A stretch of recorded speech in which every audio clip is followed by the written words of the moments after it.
Saya sambung firman Tuhan minggu yang lalu mengenai menerima kesembuhan dari Tuhan. Menerima kesembuhan ilahi dari Tuhan. Tuhan mau menyembuhkan anak-anaknya. Tuhan tidak suka saudara sakit. Tuhan suka saudara sehat. Tuhan tidak suka saudara dalam keberatan. Oleh sebab itu dia mengundang, marilah kamu sekalian yang letih dan beban berat, aku memberi sentosa kepadamu. Inilah hati Yesus yang mengasihi saudara, yang mengasihi saya.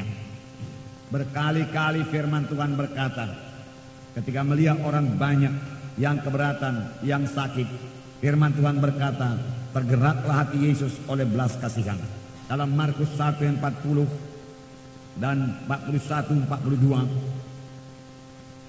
Markus 1 mulai 40.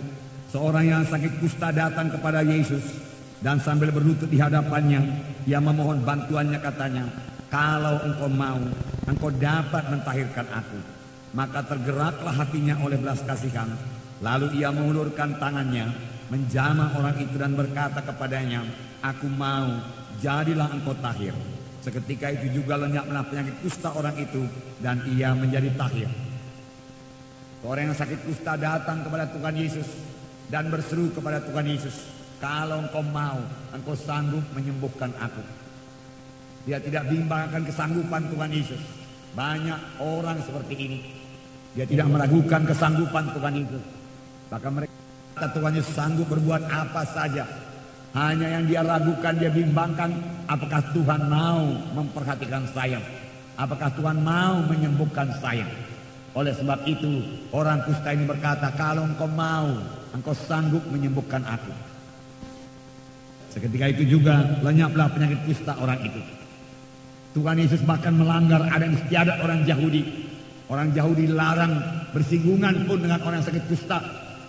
Oleh sebab itu pada waktu itu tempat orang sakit kusta tertentu di luar kota. Tetapi Yesus mengulurkan tangannya, dia sengaja menjamah orang yang sakit kusta itu. Dan dia berkata, aku mau, hatiku tergerak oleh belas kasihan. Aku tidak suka engkau sakit. Penyakit kusta ini bukan daripadaku. Penyakit kusta ini daripada setan. Aku mau engkau sembuh. Jadilah engkau sembuh. Seketika itu juga sembuhlah dia daripada penyakit kustanya. Puji Tuhan. Berkali-kali dikatakan dalam Alkitab, ketika seorang buta datang kepada Tuhan Yesus, firman Tuhan juga berkata, hati Yesus tergerak oleh belas kasihan. Ketika Yesus mengajar dan dia melihat orang banyak itu, firman Tuhan berkata, hatinya tergerak oleh belas kasihan. Mereka lelah seperti domba yang tidak bergembala, hati Yesus tergerak oleh belas kasihan. Melihat orang yang lapar, hati Yesus tergerak oleh belas kasihan. Menjelang malam dibawalah kepada Yesus beberapa banyak orang yang buruk keadaannya. Lalu Yesus menyembuhkan semuanya. Tidak ada dikecualikan oleh Tuhan Yesus. Semua orang bisa disembuhkan Tuhan Yesus. Semua penyakit bisa disembuhkan Tuhan Yesus. Pada waktu Tuhan Yesus memperkenalkan dirinya pertama kali kepada bangsa pilihannya, suatu bangsa pilihannya keluar dari tanah Mesir, Tuhan berkata, akulah Jehovah Rafa. Akulah Tuhan yang menyembuhkan engkau. Akulah Tuhan yang berbelas kasihan. Jadi Yesus mau menyembuhkan saudara, karena Tuhan lebih dahulu berbelas kasihan kepada saudara. Saudara yang sakit, perhatikanlah hal ini. Jangan batasi kuasa Tuhan. Jangan katakan Tuhan tidak mau menyembuhkan saya.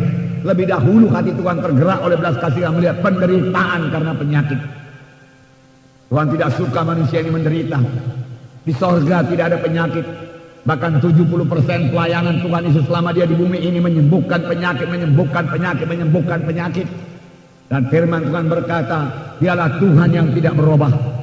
Baik kemarin, baik hari ini, sampai selama-lamanya. Dia tidak berubah dalam kuasanya.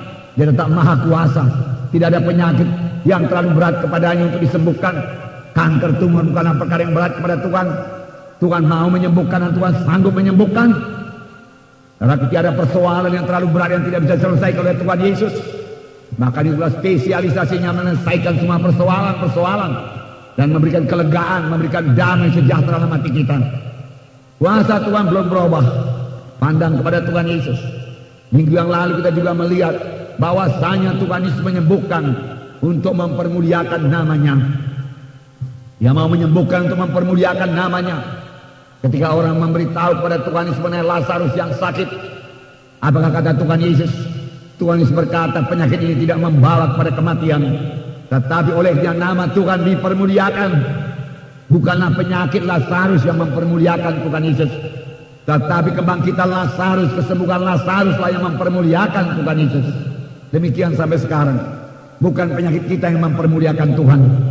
Tidak ada penyakit yang mempermuliakan Tuhan. Kesehatan kita mempermuliakan Tuhan. Kekuatan kita mempermuliakan Tuhan. Kita sanggup menggenapkan amanat agung dalam hidup kita. Itu yang mempermuliakan Tuhan. Berkat Tuhan yang mempermuliakan Tuhan. Berkat Tuhan itu mempermuliakan Tuhan.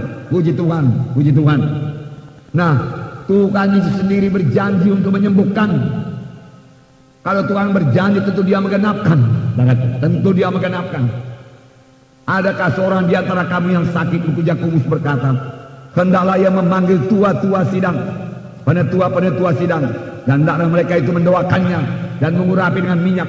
Maka doa yang disertai iman akan menyembuhkan orang itu. Dan kalau ia telah berbuat dosa, maka dosanya akan diampuni. Firman Tuhan jelas mengatakan demikian.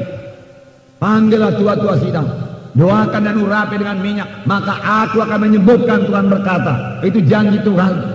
Sayang banyak sekali gereja melalaikannya. Banyak orang-orang sakit. Terlebih pada akhir zaman ini, terdapat di mana dosa bertambah-tambah, pekerjaan setan bertambah-tambah, tentunya keberatan manusia bertambah-tambah, persoalan manusia bertambah-tambah, penyakit bertambah-tambah. Firman Tuhan lebih dahulu mengatakan pada akhir zaman akan terjadi untuk masa yang sukar. Ini sudah sampai pada akhir zaman, akan terjadi masa yang sukar. Kesukaran akan bertambah-tambah, goncangan akan bertambah-tambah pada akhir zaman. Oleh sebab itu, siapakah pegangan kita, siapakah sandaran kita dalam hal ini, saudaraku? Tidak lain daripada Tuhan Yesus. Tuhan Yesus yang hidup, Tuhan Yesus yang berkuasa. Tuhan Yesus yang berkuasa melepaskan kita daripada segala keberatan. Dia ajaib adanya, perbuatannya ajaib. Dia akan memberikan hikmat kepada kita bagaimana kita bisa mengatasi semua persoalan-persoalan ini. Penyertaan Tuhan erat sekali hubungannya dengan hikmat daripada Tuhan untuk mengatasi semua problema-problema, persoalan-persoalan. Hati Tuhan sudah tergerak oleh belas kasihan. Puji Tuhan, saudaraku, puji Tuhan. Karena firman Tuhan berkata, damai-Ku kuberikan padamu, bukan seperti damai dunia ini, lebih daripada damai dunia ini. Kejahatan akan bertambah-tambah pada hari zaman. Mari kita bebas daripadanya, saudaraku. Mari kita bebas daripadanya.